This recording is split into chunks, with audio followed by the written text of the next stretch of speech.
Hello friends, आज अपन पढ़ने जा रहे हैं क्लास 9 का एक्सरसाइज 9.3 का क्वेश्चन नंबर 5। चैप्टर है सर्किल, चैप्टर नंबर 9।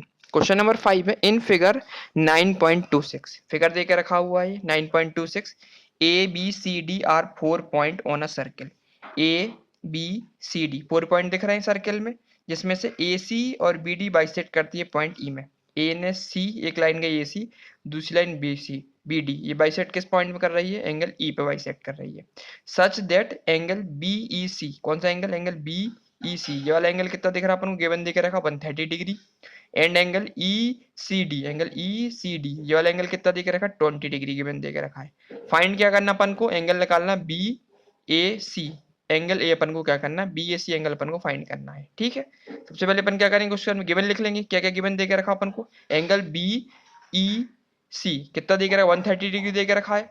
और दूसरा एंगल ई सी डी, ये कितना? 20 डिग्री दे के रखा हुआ, ये लिख लिया। टू फाइंड अपन को क्या करना है? एंगल बी ए सी, इस वाले एंगल को हमको फाइंड करना है। तो सबसे पहले अपन क्या करते हैं, इसको सॉल्व करने से पहले अपन क्या करते हैं, जो एंगल दिख रहा है अपन को, ये वाला एंगल ई, इस वाले एंगल को निकाल लेते हैं। क्यों? क्योंकि अपन को अगर ये एंगल ई मिल गया और एंगल सी अपन को ऑलरेडी दे के रखा हुआ है, तो पहले एंगल डी निकाल सकते हैं, निकाल सकते हैं एंगल सम प्रॉपर्टी का यूज करके। यदि अपन को एंगल डी मिल जाएगा, फिर अपन को एंगल ए भी मिल जाएगा, क्योंकि एंगल डी और एंगल ए बराबर हो जाएंगे। क्यों हो जाएंगे? क्योंकि ये सेम सेगमेंट पे बने हुए हैं।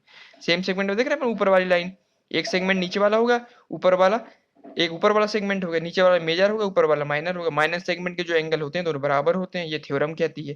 ठीक है, सबसे पहले अपन क्या करते हैं इस क्वेश्चन में, सबसे पहले अपन एंगल ई निकालते हैं। तो अपन लिखेंगे कौन से क्वेश्चन में, B E D. B D क्या दिख रही है अपन को? लाइन दिख रही है, दिख रही है, तो लिखेंगे B E D is a line. अब लाइन तो अपन को दिख रही है। अब जो लाइन में जो एंगल बनते हैं, है ना, पूरा एंगल कितना होता है? 180 डिग्री होता नहीं होता है? अगर एंगल ये वाला एंगल बी ई सी और एंगल डी ई सी, तो पूरा सम कितना हो जाएगा? 180 डिग्री हो जाएगा, नहीं हो जाएगा? क्योंकि लाइन पे जब कंप्लीट जो हाफ एंगल बनता है वो कितना होता है? 180 डिग्री होता है। इसी अपन को लीनियर पेयर बोलते हैं। तो अपन लिख देंगे इसमें लाइन बीई में, बीईडी में क्या दिख रहा है अपन को? Angle B E C plus angle, कौन सा एंगल? ये वाला angle D E C, equal to कितना हो जाएगा अपना? 180 डिग्री हो जाएगा, नहीं हो जाएगा? इसमें अपन क्या लिख देंगे, रीजन में क्या है? ये लीनियर पेयर है ना। लीनियर पेयर का जो एंगल बनता है वो कितना होता है? 180 डिग्री होता है। दोनों का सम कितना होता है? 180 डिग्री होता है।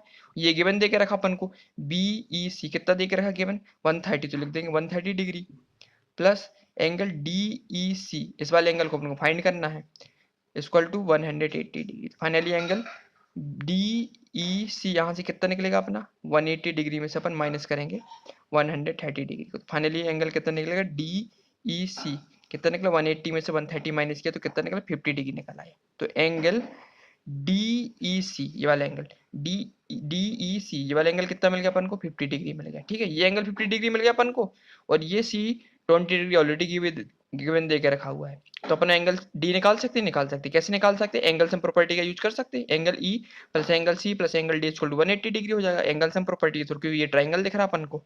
ट्राइंगल का तीनों सम कितना होता है? 180 डिग्री होता नहीं होता? तो अपन लिख देंगे इसमें, क्या लिखेंगे अपन? वी नो दैट, अपन जानते हैं, लिखेंगे इन ट्राइंगल, कौन सा ट्राइंगल ले लेंगे अपन? ट्राइंगल ले लेंगे ई डी सी, ट्राइंगल ले लिए अपन ए डी सी। तो इसमें कौन कौन से angle? Angle E plus angle C plus angle D equal to कितना हो जाएगा अपना? 180 डिग्री। और ब्रैकेट में क्या लिख देंगे? बाई एंगल सम प्रॉपर्टी है ना। एंगल सम प्रॉपर्टी का यूज करके अपन इसको क्या बता सकते हैं कि तीनों का सम कितना होता है? 180 डिग्री होता है। तो एंगल ई का एंगल प्लस एंगल सी का एंगल प्लस एंगल डी का एंगल कितना होगा? 180 डिग्री आ जाएगा। इसकी वैल्यू पुट करेंगे। एंगल ई की वैल्यू अपने ऑलरेडी भी निकाली, कितनी थी? 50 डिग्री थी। ठीक है, प्लस एंगल सी की वैल्यू 20 डिग्री दे के रखे हुए, प्लस एंगल डी की वैल्यू अपन को फाइंड करनी है, इक्वल टू कितना? 180 डिग्री। ठीक है, 50 में से यदि अपन ऐड करेंगे कितना? 20, 50 20 कितना होगा अपना? 70 degree plus angle D equal to 180 degree. तो फाइनली एंगल डी की वैल्यू क्या निकलेगी यहाँ से? एंगल डी इक्वल टू कितना निकलेगा? 180 में से अपन माइनस करेंगे 70 डिग्री को। तो फाइनली एंगल डी की वैल्यू क्या निकलेगी यहाँ से?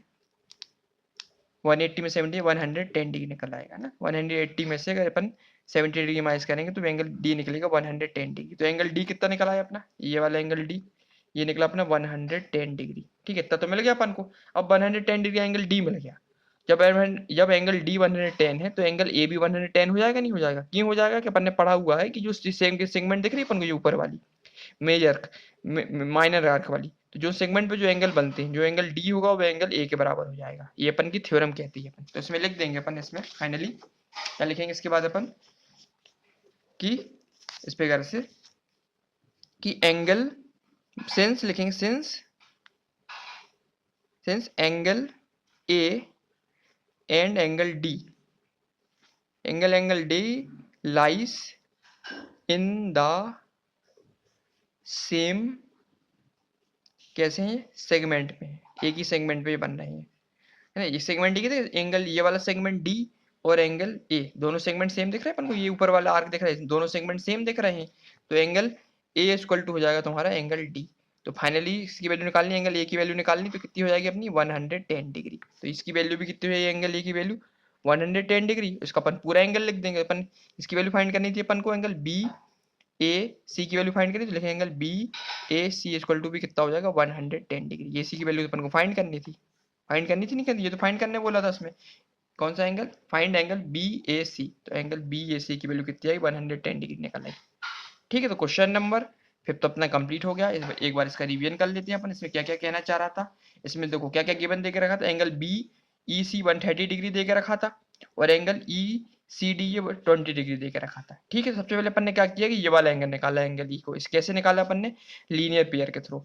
एंगल बी ई सी को ऐड कर दिया अपने साथ डी ई सी के साथ, तो दोनों एंगल कितना होता है, ये 180 डिग्री हो गया लीनियर पेयर के थ्रू। तो अपन को ये वाला एंगल मिल गया, एंगल डी ई सी कितना मिला अपन को, 50 डिग्री मिल गया अपन को। अभी अंदर के एंगल 50 डिग्री मिल गया अपन को, ये गिवन कितना देखा 20 डिग्री देके रखा था, इसको अपन को फाइंड करना। तो अपन ने क्या किया कि एंगल सम प्रॉपर्टी का यूज कर लिया, angle E plus angle C plus angle D लगा दिया अपन ने, angle E plus angle C plus angle D 180 degree भाई एंगल सम प्रॉपर्टी का यूज करके। तो तीनों को ऐड किया तो फाइनली एंगल डी की वैल्यू यहाँ से कितनी निकली 110 डिग्री निकल आई। ठीक है, अब ये वैल्यू मिल गई अपन को 110 डिग्री। तो अपन ने पढ़ा हुआ है रूल कि सिंस जो एंगल ए होता है और एंगल डी जो दे के रखे हैं, लाइज कर रहे हैं सेम सेगमेंट पे, एक ही सेगमेंट पे लाइज कर रहे हैं, ऊपर दिख रहा है ये सेगमेंट सर्कल दिख रहा है अपन को, ये सेम सेगमेंट कहलाती है, एक ही सेगमेंट पे लाइज करती है। तो ये थ्योरम कहती है कि जो एंगल डी होता है ना एंगल, वो एंगल ए के बराबर हो जाएगा, है ना, angle A equal to angle D, दोनों बराबर हो जाएंगे। इसी प्रकार से एंगल ए की वैल्यू क्या हो जाएगी 110 डिग्री हो जाएगी, क्योंकि सेम सेगमेंट में देके रखे हैं।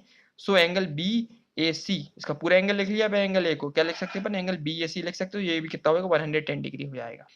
ठीक है, तो क्वेश्चन नंबर 5 तो अपना कंप्लीट हो गया है। अब नेक्स्ट वीडियो में अपन क्वेश्चन नंबर 6 स्टार्ट करेंगे। ठीक है, थैंक यू।